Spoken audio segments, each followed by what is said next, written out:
آموزش خط فارسی تو مدارس تاجیکستان اجباری شده. خانم مرادوا 17 سال معلم مدرسه است و میگه هفته یه روز زنگ فارسی تو مدارس تاجیکستان شنیده میشه. این خط پیوندگری نسل‌های امروزه و گذشته میباشد. من فارسی خیلی دوست می‌دارم. همراه زبان تاجیکی.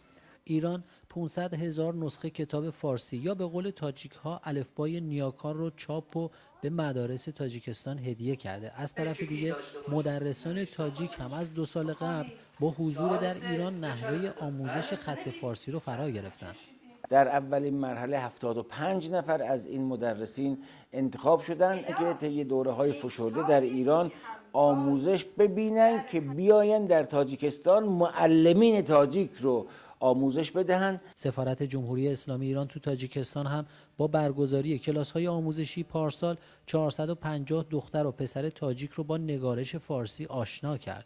نوه اون خانومی که میاد یاد میگیره مادر بزرگم به وجد میاره. هم نوه میاد هم مادر بزرگ با هم دیگه میان خط فارسی رو یاد میگیرن. خط فارسی برای هر یک جوانان فارس، نه وابسته از اونه که اون تاجیکی دیگه ایرانی است یا افغان، همه فارس هستن. ضرور است همه ما با اون نیاز داریم، باید ما این خط را خوب بدونیم و خوب بنویسیم. اگر ما این خط را نآموزیم ما نمیتونیم که از گذشته خود با خبر شویم و بدانیم که ما کی بودیم و اصل ما کیست. خط و زبان فارسی الان در مقاطع ابتدایی تا پایان مقطع متوسطه و 27 مدرسه عالی تاجیکستان تدریس میشه. رضا کریمی، صدا و سیمای جمهوری اسلامی ایران، دوشنبه، تاجیکستان.